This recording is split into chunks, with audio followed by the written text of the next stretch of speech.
Hi and welcome. This is Homebody Rundown and I'm HR. I have not been doing much food filming the last couple months.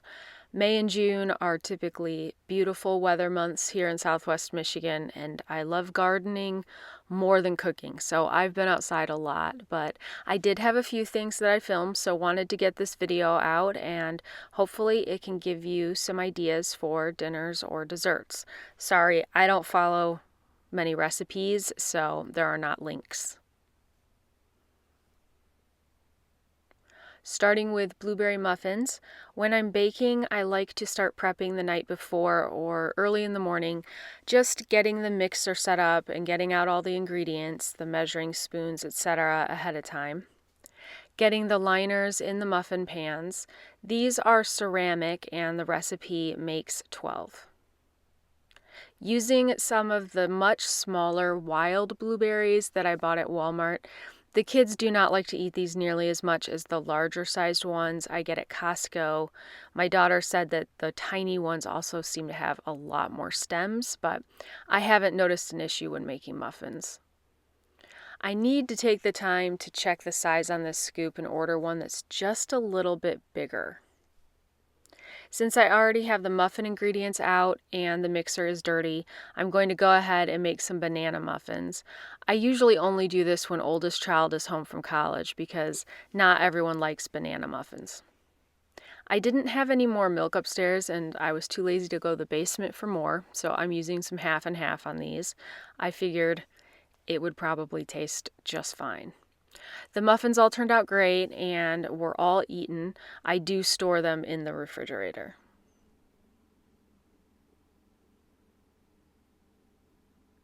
I'll show you what they look like on the inside.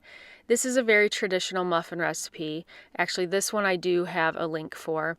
They taste like the consistency of muffins, not cake. And the blueberries and bananas that I used were from frozen.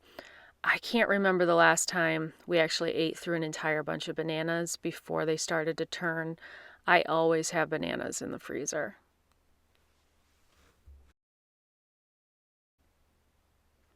Going to cook some chickpeas or garbanzo beans in the Instant Pot.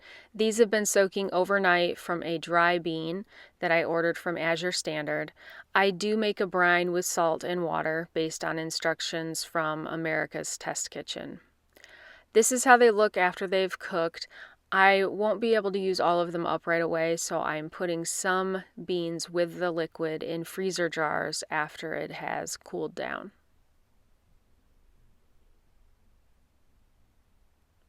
Just making a really quick dinner using some of those chickpeas I made yesterday. Going to cook spinach with seasonings out on the grill and then heating up the beans with some roasted red peppers, onions, and seasonings as well. Also vegetarian sausage for those that want it. This is a very fast and easy meal.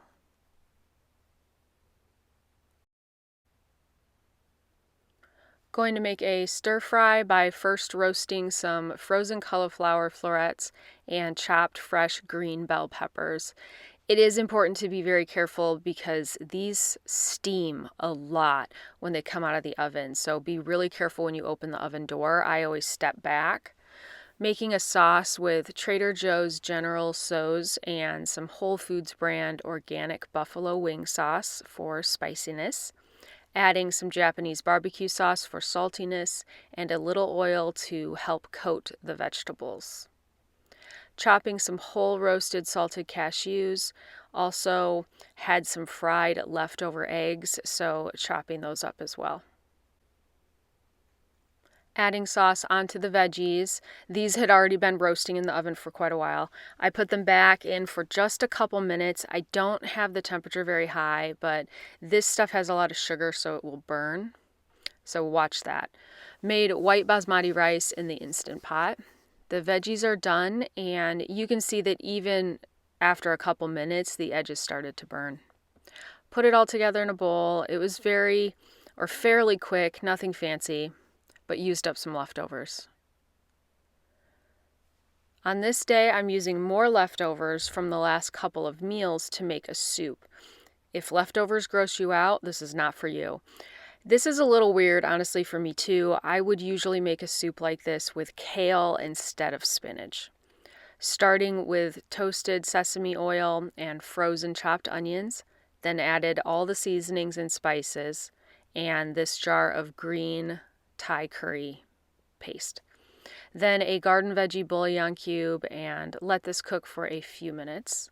It smells amazing. Added tomato paste and the leftovers, which include chickpeas, spinach, onions, red peppers, stir-fry veggies, and cashews. Added water, let it cook for a little while, gave it a taste, and it needed some more seasoning and a little more water.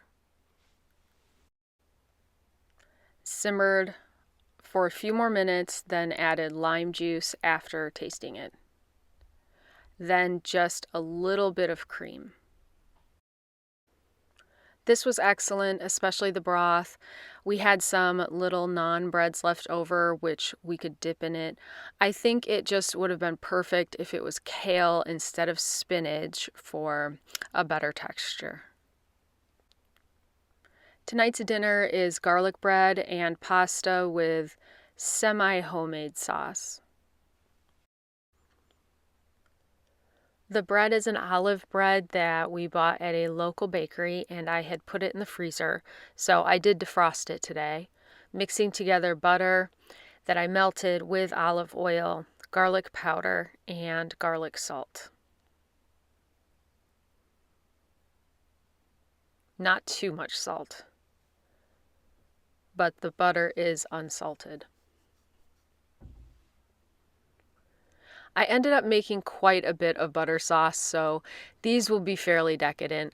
I'll put some of the garlic butter sauce on each piece of bread and wrap them up in aluminum foil and bake in the oven.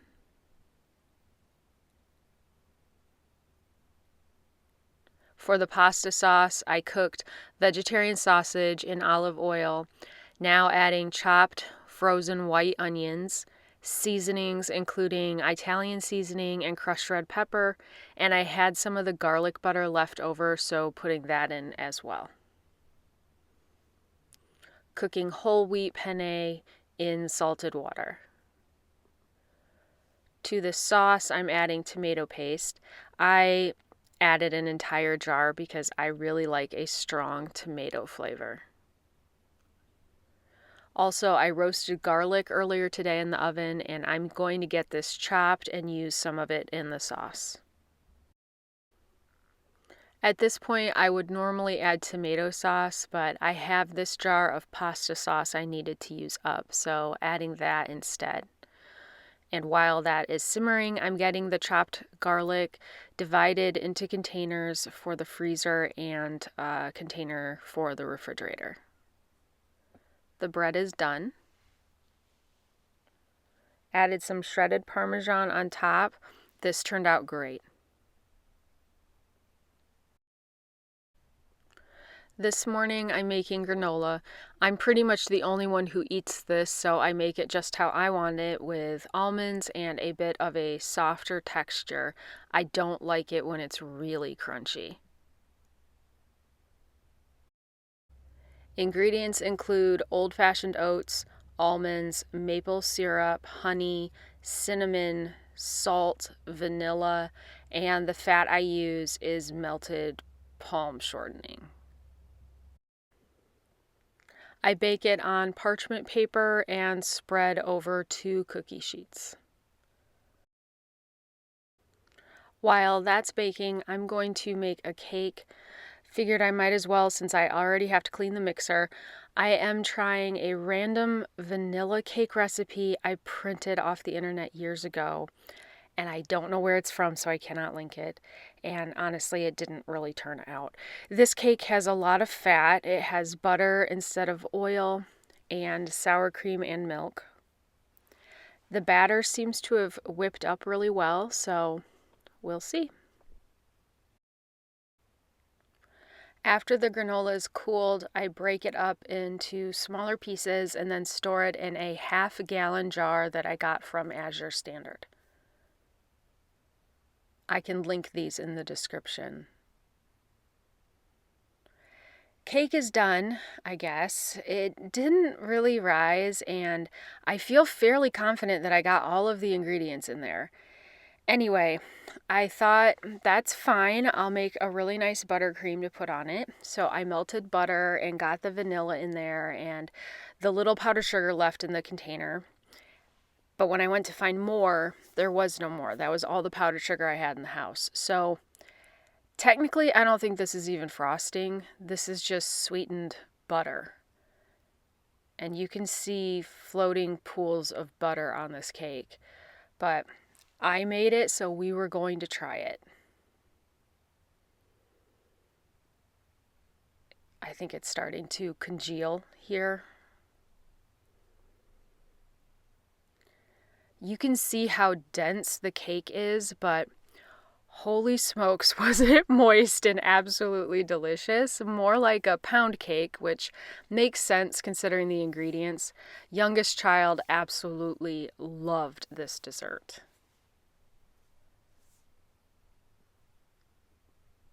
On this day, I'm making very simple breakfast burritos, so I needed to scramble eggs.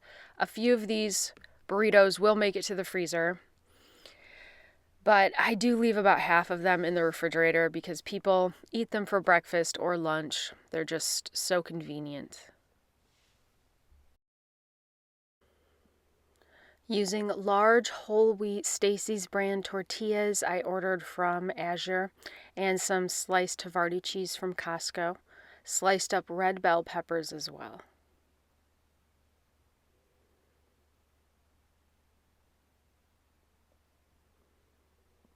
Making lasagna today with the random vegetables I could find in the freezer.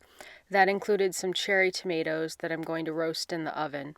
I hate for food to go bad, so I'm always throwing stuff in the freezer. And I like to use the no-boil lasagna sheets from Whole Foods. These zucchini noodles are frozen into quite a solid lump, so getting started with those in some olive oil. While that's cooking, I just cooked some lentils, so I'm pulling some of those out to use in the lasagna filling as well. Zucchini is done, so pulling that out into the mixing bowl and adding in the frozen mushrooms and frozen onions with some more olive oil and seasonings. Have to be super careful with the burning steam that comes out of the oven after making cherry tomatoes. The zucchini noodles have cooled down, so I am chopping them into bite-sized pieces, and the mushroom and onions look good, so we'll get those into the mixing bowl. Storing the rest of the lentils and the broth, plus some yellow peppers I diced up, in the refrigerator, planning to make soup with that later this week.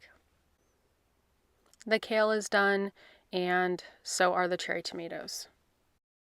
For the cheesy layer, I am mixing a couple of eggs with full-fat cottage cheese, shredded Parmesan, mozzarella, seasonings including garlic powder, onion powder, and black pepper, and mushroom umami seasoning from Trader Joe's. I'll use a little tomato sauce, but this will primarily be a white sauce lasagna.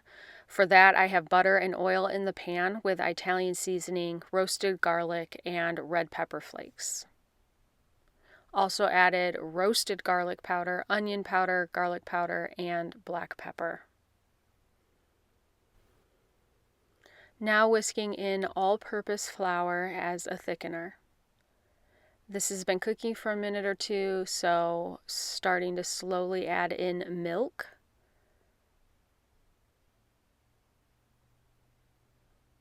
And just keep whisking it. Turn the heat down a little bit. Gave it a taste and added in mushroom umami seasonings and salt. Now just layering in the sauce, the cheese layer, the lasagna sheets, and cooked vegetables.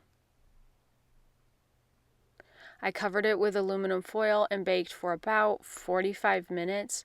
Then I took the foil off and added mozzarella cheese on top and put it back in uncovered for about 10 more minutes. It does have raw eggs, so it needs to be cooked completely through, but it does need to cool for quite a while after you take it out. You can see here that it is very bubbly. Not really any ingredients in here that have structure, so it was not a lasagna where you could really see the layers, but it tasted fantastic.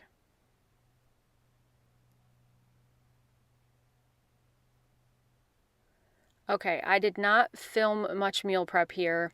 It was a beautiful day, so I was outside doing a lot of yard work.